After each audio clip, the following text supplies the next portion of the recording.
Here has already submitted himself voluntarily. He would like to share as much information as he can, as candidly as possible. And more importantly, there may be critical information that may be elicited from his testimony, which may jeopardize or compromise further investigation of this commission. We grant your request, so we will adjourn this session and go into executive session. Kung nakikita niyo po yung listahan, Ito, maganda ito mga kliyente. Nakita nila yung listahan, okay? may mga project dyan sa Davao City nakalagay, nakalista sa Davao City. Alam naman natin sino nakatira doon, ba't ba ako maglalagay ng projects doon? Tama. He is representing Ilocos Norte. Distrito ng Ilocos Norte. So bakit magkakaroon ng pangalan na project ang isang Congressman Sandro Marcos sa Davao City? Kung mapapansin nyo, ay taon-taon padami na padami. So ito yung sinasabi insertion nga po ni Saldico, ni Sandro Marcos. Well, nakita ko nga dito, may Davao City nga dito. Yung Davao, Cotabato. Totoo nga, may Davao nga. Lagot na, Sandro Marcos humarap sa ICI. Nilaglag si Pulong Duterte. Ang tanong, totoo ba to? Sandro Marcos humarap sa ICI. Pero bakit parang si Pulong Duterte ang lalong nalaglag? May kumakalat na tanong ngayong araw. Bakit biglang nag-volunteer si Sandro Marcos sa ICI pero si Pulong Duterte parang umatras o umatake? Akala mo simpleng hearing lang ito, pero teka muna, may plot twist. Bago natin sagutin kung nilaglag ba ni Sandro si Pulong, kailangan muna nating balikan ang eksena sa loob ng ICI kung saan nagsimula ang lahat. Therefore, huwag kang bibitaw dahil ang bawat linya ay may kasunod na mas malalim. Ang pagdating ni Sandro, tahimik ang hallway. Walang announcement, walang media alert, pero biglang, boom! Lumabas si Sandro Marcos, bit-bit ang sariling apela. I came here on a voluntary basis. I was not served as a pina. I am not subject to any investigation. Kung hindi siya iniimbestigahan, bakit kailangan niyang magpa-executive session? Dito nagsisimula ang loop. May tinatago ba? Pagpasok nila, nagsalita ang abogado. There may be critical information that may jeopardize further investigation. So parang may laman, pero agad ding nilinaw ni Sandro, I give ICI full authority to release the video kung wala namang masisira. Kung wala siyang tinatago, therefore, bakit parang may sinusuyo siyang suspicion? Hindi pa dyan nagtatapos ang binitawan ni Sandro. Pure fabrication, pure lies. Ilang minuto, umatake siya pabalik sa akusasyon ni dating Congressman Saldico. It's a political ploy, destabilization. Pero ang mas nakakuryente na tanong, bakit parang hindi si Sandro ang totoong target ng issue, kundi ang Malacanang mismo? Kung ang narrative ay destabilization, pero bakit biglang sumisingit ang pangalan ni Pulong Duterte? Ito yung part na hinihintay mo. Pulong Duterte, sisipot ba o nagpakita ng tutok sa laban? Habang si Sandro ay sumipot, si Pulong Duterte nagpaabot lang ng liham. Pero hindi ito simpleng sorry, di ako makapunta. Hindi, mas mabigat. Sabi niya dito, ICI has no jurisdiction over members of Congress dahil may separation of powers. This is political propaganda to destroy the family. Kung tutusin, pwede naman siyang dumalo. Pero he choose war of principle, not appearance. Pero kung ayaw niya magpakita dahil walang jurisdiction, therefore may dalawang interpretasyon ang mga tao. Totoong prinsipyo ang laban niya o may iniiwasang sagot na baka mas lalo magpasiklab ng issue. Ngayong bumabalik tayo sa tanong, nilalag pa siya ni Sandro Marcos? Hindi natin ito siguradong masasagot, pero kailangan nating tingnan ang pagkakaiba ng kilos. Si Sandro sumipot voluntarily, nakipag-cooperate, pumayag sa executive session, open to releasing testimony, nagpamukhang walang tinatago. Pero si Pulong, nagpadala ng liham, question ang legalidad, tinawag na political propaganda, at clearly defensive stance. Kung ikaw ang observer, sino ang mas mukhang walang tinatago at sino ang mas mukhang may ayaw sagutin muna?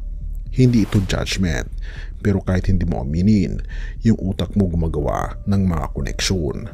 Ang tanong, nilaglag ba talaga ni Sandro si Pulong? Diretsong sagot, hindi naman. Wala siyang sinabing laban kay Pulong. Walang direktang akusasyon, walang pasaring. Pero at ito ang pero na malakas sa pamagitan ng pagharap niya sa pagiging bukas, sa pagpapakita ng transparency. Sandro created a contrast, isang contrast na kahit hindi niya sinasadya ay nagdudulot ng epekto. Kung sino ang humaharap, siya ang hindi takot. Kung sino ang umiiwas, siya ang pinag-iisipan. At doon, kahit walang salitang nilabas si Sandro, laban kay Pulong, the public formed its own conclusion. Hindi dahil may binagsak siyang isinuwalat, pero dahil may pagkakaiba ng kilos. Ang tanong ay hindi sino ang may sala, kundi sino ang mas handang magpaliwanag. At kung sino ang handang magpaliwanag, therefore, siya ang mas kampante sa hawak niyang katotohanan. Have mercy, O God, at purihin ang ating Panginoong Diyos. Sa gitna ng lahat ng ingay, mga hearing ng ICI, mga akusasyon, mga depensa, mga taong nagtuturuan kung sino ang tama o mali, madali tayong madala sa tensyon, madali tayong mapuno ng duda, galit, pagod sa paulit-ulit na bangayan ng politika. Pero may isang paalala na hindi kumukupas, kaibigan.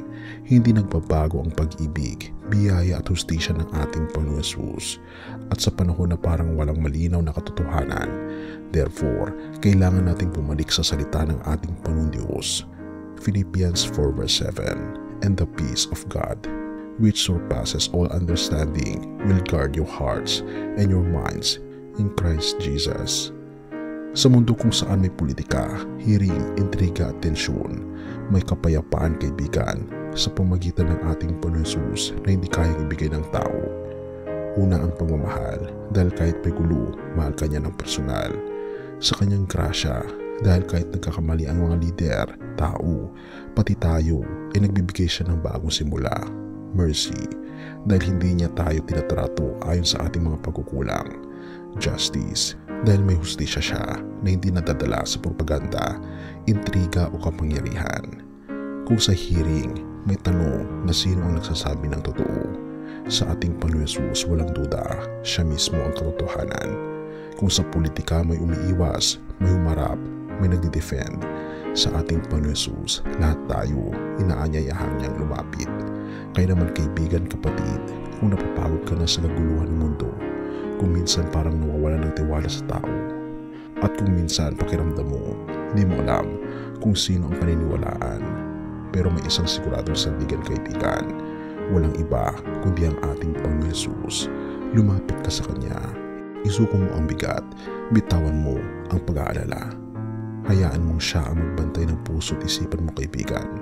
Gaya ng sinasabi sa Philippians, ang ating Panginoon Jesus ang kapayapaan sa gitna ng gulo. Siya ang liwanag sa gitna ng ingay. Siya ang hustisya sa gitna ng kalituhan. At siya ang pag-ibig na hindi nagbabago. Purihin ang ating Panginoon Diyos at tayo manalangin. Ama naming Diyos na makapangyarihan sa lahat na nasa langit, sa gitna ng kaguluhan at ingay ng mundo, lumalapit po kami sa iyo. Hinihiling po namin ang kapayapaan na nagmumula lamang sa aming Panginoon Jesus. Kapayapaan na hindi kayang ipaliwanag ng mundo. Puspusin po kami ng iyong pag-ibig, biyaya, awa at hustisya. Gabayin niyo po ang aming mga puso at isipan at turuan niyo po kaming umasa hindi sa tao kundi sa iyo lamang. Amin na pong isinusuko sa iyo ang lahat ng aming mga takot, pagod at pagkakabahala.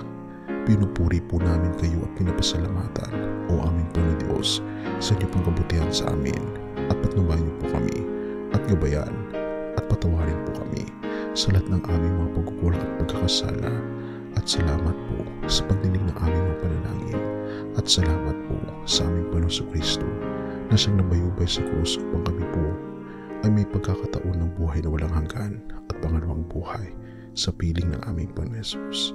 Salamat po at gabayan po ang bawat isa at patawarin po kami sa lahat ng aming mga pagkukulang at pagkakasala, sapagat ito po ang aming samot hiling sa matamis na pangalan ng aming Panginoon Jesus. Amen.